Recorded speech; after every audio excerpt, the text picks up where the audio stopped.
Y productor de espectáculos. Daniel, buen día, ¿qué tal? ¿Cómo va? Buen día, Eduardo. Y escuchando con nostalgia lo que están hablando de Independiente. Sí, ¿no? Por supuesto. Mucha. Y venía escuchando también antes lo que hablaban de Noray Nakis, del hijo, perdón, de Sí. Nakis. Bueno, que obviamente está en las antípodas de lo que yo pienso que tiene que ser un dirigente para el futuro de Independiente, para salir de esta De la durísima, crisis, ¿no? de la crisis, que es consecuencia fundamentalmente dirigencial de muchas malas gestiones que obviamente esta ha tratado de tener la caída libre, pero con muy bajos resultados en lo deportivo, ¿no? Sí. Debes estar sufriendo, ¿no? Me imagino, como hincha de Independiente. Se sufre, la verdad que se sufre porque la pasión está intacta, porque veo que recurrentemente la misma gente comete los mismos errores, porque si bien de Moyano a Grindetti hubo un cambio de presidencia, por más que Doman era el candidato, el que ganó las elecciones, Grindetti era el vice, y Marconi el vice segundo, los dos se retiraron, quedó Grindetti solamente, pero todas las segundas líneas son prácticamente las mismas que viene gobernando. De Moyano Las mismas y que compañía. estaban. Sí, exactamente, que venían... Que son las que manejan el club casi, ¿no? Que manejan Rito, exactamente, que manejan el club desde hace 20 años y la verdad que hubo un cambio de maquillaje, un intento, me consta, de Grindetti de ordenar un poco las finanzas, pero que lamentablemente al tener los mismos jugadores es lógico que obtenga los mismos resultados. Claro, sí, tal cual. Daniel, ¿cómo estás viendo la Argentina hoy por hoy? Desde tu lugar de empresario de espectáculos. Bueno, a ver, desde el lado de empresario de espectáculos, en el rubro nuestro hubo la desregulación de las sociedades de gestión, creo que es un hecho muy trascendente e importante, una larga, que desde la Cámara de Empresarios, inclusive que haya salido una ley de tope. Argentina tenía los gravámenes más altos del mundo, desde SADIC o impuestos que no existían en ningún lado del mundo, perdón, gravámenes que no existían en ningún lado del mundo, como DAC, la sociedad de directores que por el uso de pantalla cobraba, o CAPIF por pasar música cuando se ingresaba a la sala, y también una falta de modernización, porque en realidad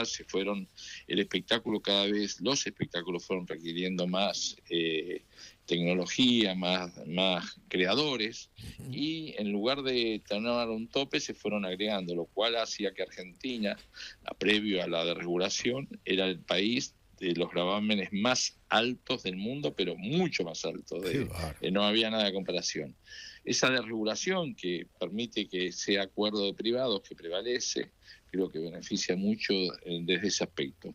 Después, en las generales de la ley, obviamente la recesión golpea a todos lados y el consumo de entretenimiento, cultura, o como querramos llamarlo, es una merma importante, más allá que lo que uno llama los tanques sigue funcionando muy bien, pero la línea media de espectáculos lo siente, porque es lógico que primero se deben priorizar algunas cuestiones como la salud, la educación, la vivienda, los gastos cotidianos, y después se ve cuánta plata hay para salir. Sí.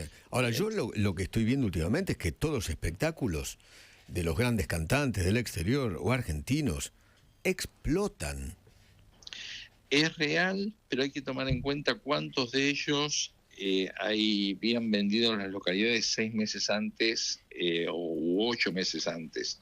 Entonces, es verdad que también en todos los ámbitos ha habido un declive en los últimos 4 meses en los consumos, que tiene un correlato con la caída del consumo en todas las áreas. Y a eso se le agrega que en el gran sponsor o los grandes sponsors, que en general eran las tarjetas de crédito de los bancos para las ventas, preventas, están sufriendo también esto por la gran morosidad que se ha dado en la cobranza de las tarjetas, lo cual lo que era muy activo para ganar share de mercado hoy se reduce porque están en una posición conservadora, porque en realidad están dando en muchos casos una pérdida, cruce-encaje que exige el Banco Central, que les cambió un poco la ecuación a los bancos y por consiguiente a las tarjetas de crédito de los mismos. Pero de nuevo, hay siento que sí no está por fuera de la baja de consumo de otras actividades y más preponderantes, ¿no? Y en general el país, ¿cómo lo estás viendo? Y está en un momento crucial. Me parece que fundamentalmente, para mí yo consigo el sistema democrático como un partido gobernante y una oposición que con ideas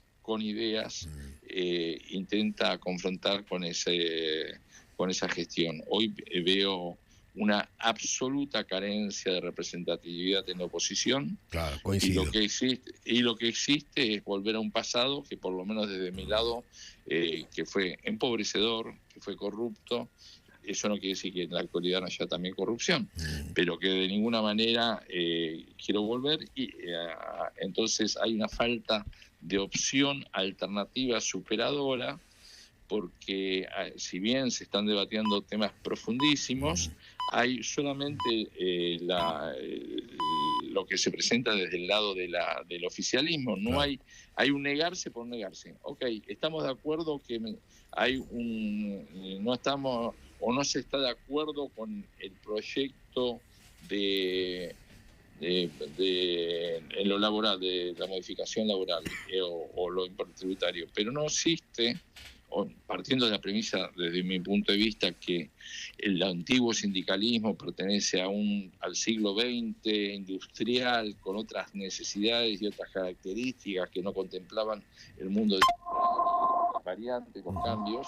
Del lado de la oposición no surge un proyecto que no sea retornar a mantener esos fueros. Claro. Y sí, yo creo que hay absolutamente una casta impregnada en ese sindicalismo burocrático, alejado de las bases totalmente, y de las necesidades de los trabajadores, por ejemplo. Entonces, a la carencia de esa oposición con una cuestión creativa superadora, estamos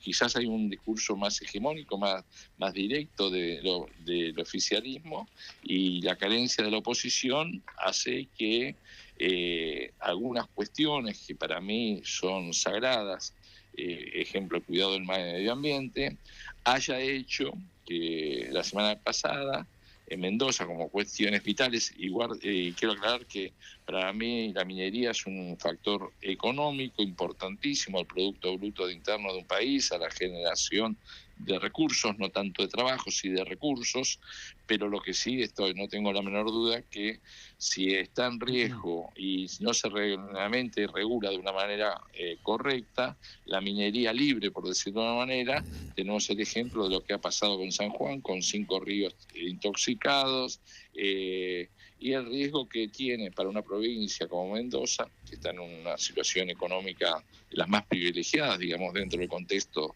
de la nación, el riesgo del agua. El agua, una vez que se pierde, el agua no es infinita, entonces la ley de glaciares y todas estas cuestiones que están en duda, a la falta de proyectos alternativos, se vuelven complejos. Sí. Daniel, ¿qué tal? Buen día. Abrimos la charla o abriste la charla con Eduardo hablando de Independiente. El año que viene hay elecciones. ¿Estarías dispuesto a participar de la política en el 2026 o en el fútbol argentino mejor no meterse? Lo segundo sería la gran expresión de la racionalidad de cualquier persona que esté involucrada o que sepa un poco de los trasfondos. Ayer hubo un análisis brillante del periodista Cabot en el diario La Nación de cómo funciona la AFA. Vimos el título de lo que sucedió con Central. Sí. La AFA está muy, muy podrido, pero también tuvimos, desde mi punto de vista, el ejemplo de un presidente que supo enfrentar esto como Verón, y que de alguna manera, con ideas superadoras, porque para mí el fútbol en lo global local tiene una pobreza tremenda del nivel que se juega. Es más, yo creo que está en la pobreza que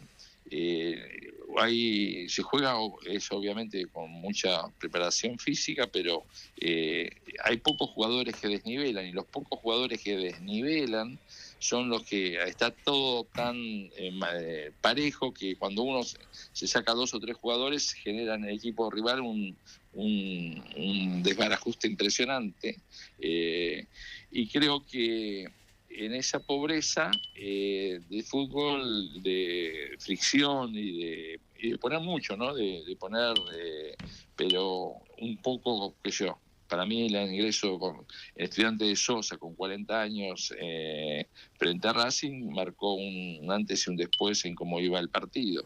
Y en cuanto a lo que me preguntás de Independiente, yo trabajo muy activamente con una agrupación que se llama Puro Sentimiento Rojo, lo que no quiere decir que yo me involucre personalmente en ser candidato a presidente, claro. Exactamente, claro. Y también es verdad, y es justo reconocerlo, la gente sigue liderazgo y sé que en ese sentido es una falencia que le doy a mi agrupación, pero también tengo que ser responsable de lo que cuál es el esquema y proyecto de vida que yo tengo para mí y la cantidad de actividad que yo tengo y cuánto le puedo destinar al club. Daniel, por último, sé que estás haciendo algo que se llama El Horizonte de Keops, una expedición por el Antiguo Egipto. ¿Me contás brevemente qué es? Sí, utilizando nuevamente, como hicimos con lo del Museo del Prado, estamos presentando con realidad virtual aumentada, que son estos cascos que te permiten incorporar técnicas interactivas, 360, 3D, inmersiva, etcétera.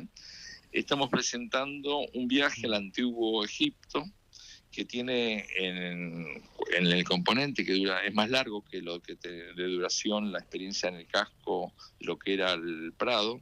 Esta dura 46 minutos y que tiene primero es una historia muy bien hilvanada, animada por inteligencia artificial, donde te metes dentro de la pirámide de Giza, donde te explica muy claramente el porqué de la existencia de estas pirámides, el culto a la muerte que se brindaba en la sociedad de Egipto.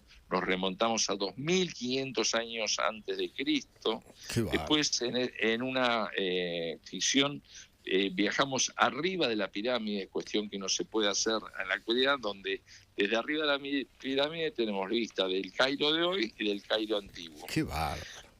Posteriormente nos viene a buscar una barcaza, la época vuelvo a repetir, de los egipcios 2500, Keops, el anterior a Tutankamón, lo explica ahí. Esto tiene también una rigurosidad desde lo histórico. Fue preparado por Peter Darman-Rehan, que lidera en Harvard toda la egiptología que se estudia en la universidad, y por lo cual está con un sustento muy, muy profundo desde lo histórico, pero contado de una manera muy lúdico. ¿Y todo se va a poder ver dónde? ¿En la rural? En la rural, pero después te termino un minuto. Navegás por el Cairo, por el Nilo, el Nilo antiguo, llegás a un templo y participás de una ceremonia de momificación. O sea, de cómo se hacía la ceremonia de momificación, del por qué roles cumplía cada uno en esa ceremonia. Y la verdad que es algo apasionante poder verlo, porque estás rodeado de egipcios en esa época, vos sos uno más de lo que se integró. Hay una guía turística que te lleva a todo esto, y cuando termina te volvés con la barcaza a tu realidad de la calle, de la avenida Santa Fe, donde está el pabellón Farsi. Todo esto es como un carrusel, de hecho, tiene cuestiones de mucha adrenalina. Tienes la opción de hacerlo como una montaña rusa, digamos, que más violento, más vertiginoso o menos. Se le pregunta a la persona si lo quiere más rápido o menos rápido, los ascensos, los vuelos, etcétera. Y la verdad que es una experiencia extraordinaria para quienes asistan, que abrimos para el público a partir del miércoles. Gracias, Daniel. Un abrazo muy grande. Muchas gracias, Eduardo. El cariño de siempre. Gracias. Daniel Greenback.